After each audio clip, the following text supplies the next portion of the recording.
Sekarang saya siapkan berdoa dalam hati menurut kepercayaan masing-masing dimulai. Selesai. Baiklah teman-teman, hari ini Ibu absen dulu ya. Abdurrahman. Ahmad Farurozi. Oh izin, kenapa dia? Oh. Lanjut, Indrayani. Irma Priani, Irma Mawada. Baiklah, sekarang untuk meningkatkan rasa nasionalisme kita, sebaiknya kita menyanyikan lagu Indonesia Raya ya. Semuanya berdiri. Indonesia tanah airku, tanah tumpah darahku. Indonesia Raya, merdeka, merdeka, tanahku, negeriku yang ku cinta. Indonesia Raya, merdeka, merdeka, hiduplah Indonesia Raya. Ya, silakan duduk kembali. Sama-sama. Baik, anak-anak, tahu nggak hari ini kita mau belajar apa? Udah. Iya, hari ini kita belajar materinya tentang konsep hak dan kewajiban asasi manusia.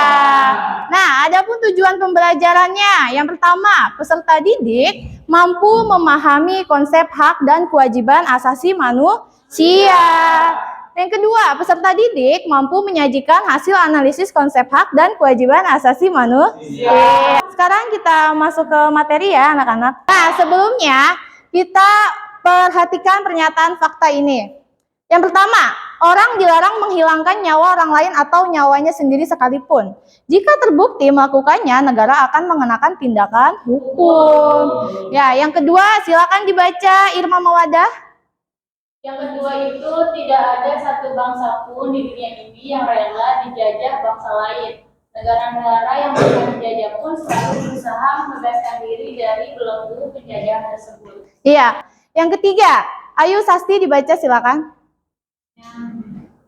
Tiga. Orang manusia pun yang ingin sengsara, ia selalu berusaha mencapai kesejahteraan bagi dirinya. Akhir mengenai. Ya, terima kasih Sasti. Coba bayangkan, kalau kalian sengsara mau nggak hidupnya? Enggak kan?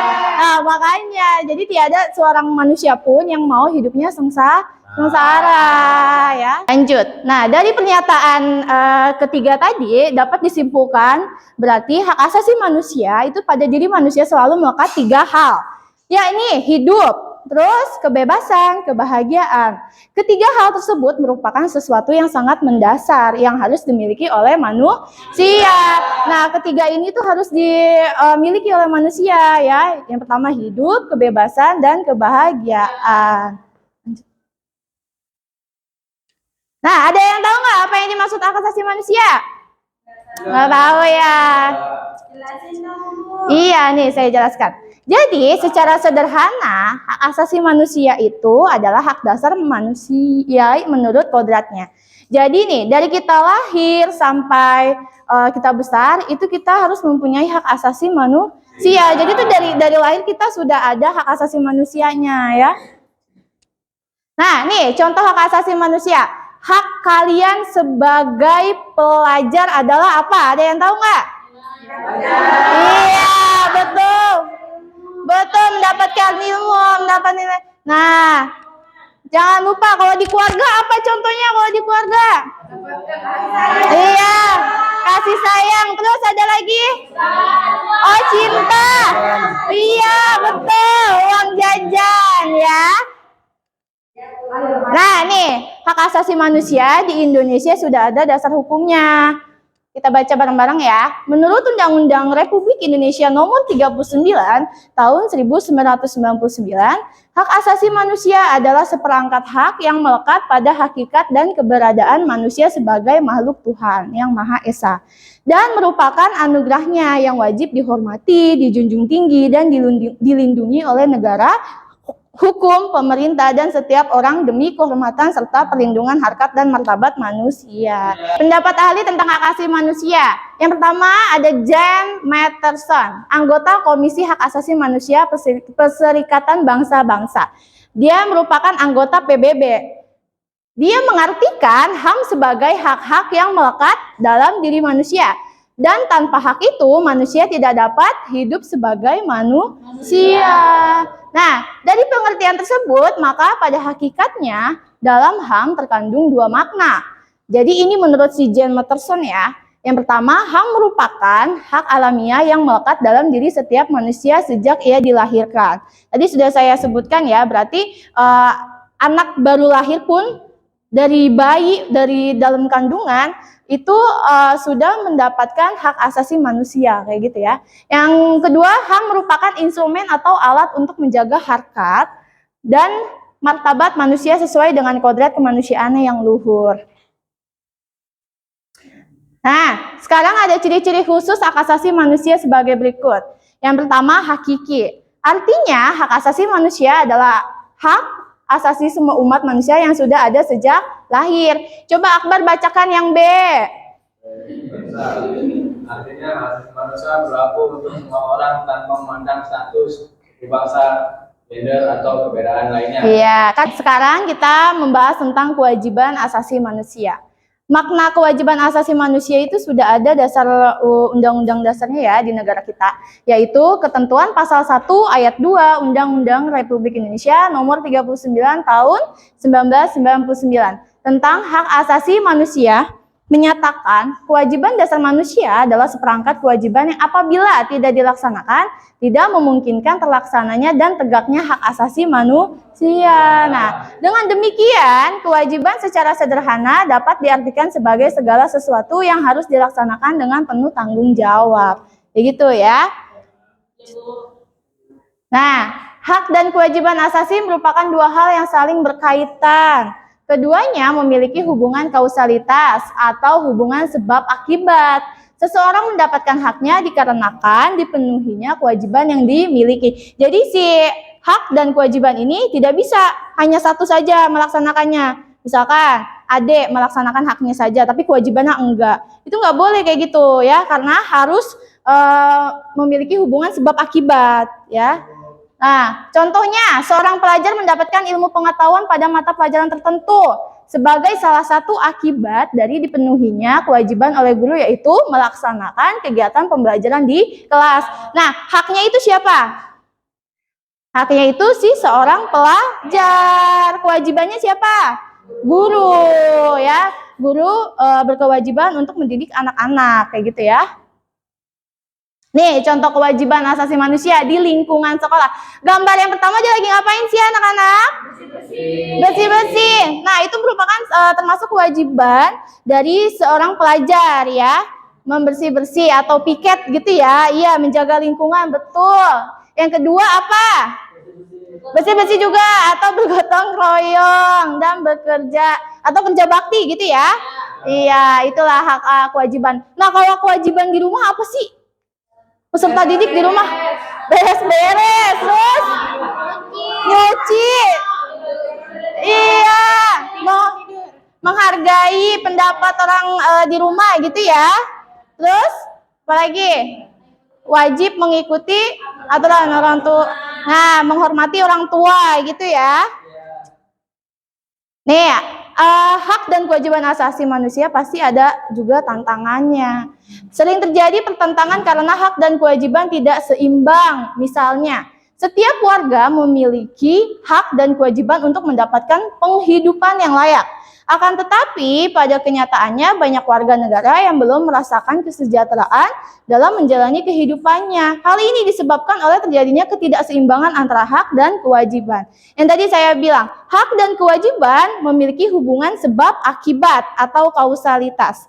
Ya, jadi kalau hak kalian mau terpenuhi, ya kewajiban kalian juga harus dilaksanakan. Sekarang Ibu akan membuka sesi tanya jawab. Apakah dari kalian semua ini sudah paham atau belum? Nah, kalau yang belum paham, ayo silakan bertanya. Ya, Fadia. Penjelasan Ibu yang tadi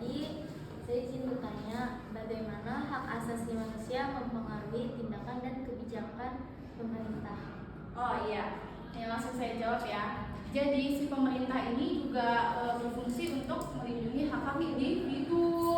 Kemudian pemerintah juga wajib meminimalisir. Sekarang Ibu kasih tugas ya. Oke, ini Ibu kasih ya, dikerjakan Lilis. Nih Nazra. Oke, Ibu kasih waktu selama 15 menit ya. Kalian isi.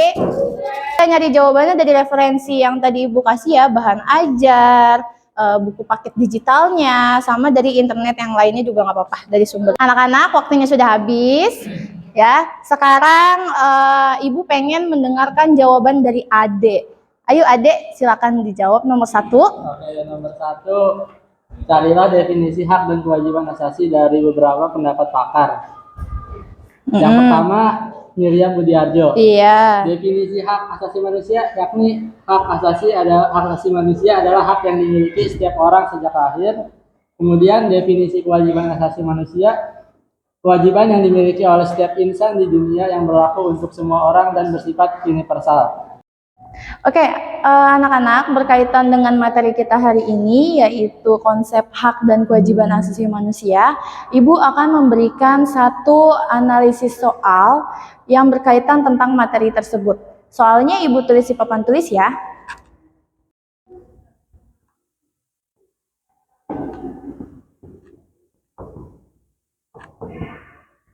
Berdasarkan soal yang sudah Ibu tulis di papan tulis, kalian saya minta untuk menganalisis soal ini dan kemudian kalian ada yang menjawabnya. Siapa yang ingin menjawab? Oh iya, Novani, silakan. Jadi menurut pendapat saya ada 2 faktor yang menjadi kata ini. Yang pertama itu ketidaksetaraan sosial dan ekonomi. Jadi karena ada kesenjangan sosial, jadi sebagai warga negara sulit untuk mencapai standar hidup yang layak. Karena faktor ketidakadilan ini dapat membawa pemerataan kesejahteraan di antara warga negara. Oh gitu, ya pintar. Terima kasih Novani. Nanti nilainya Ibu kasih besok ya. Anak-anak, kita baca bareng-bareng ya. Dapat disimpulkan dari materi konsep dan hak asasi manusia. Apa? Hak dan kewajiban asasi manusia. Ya.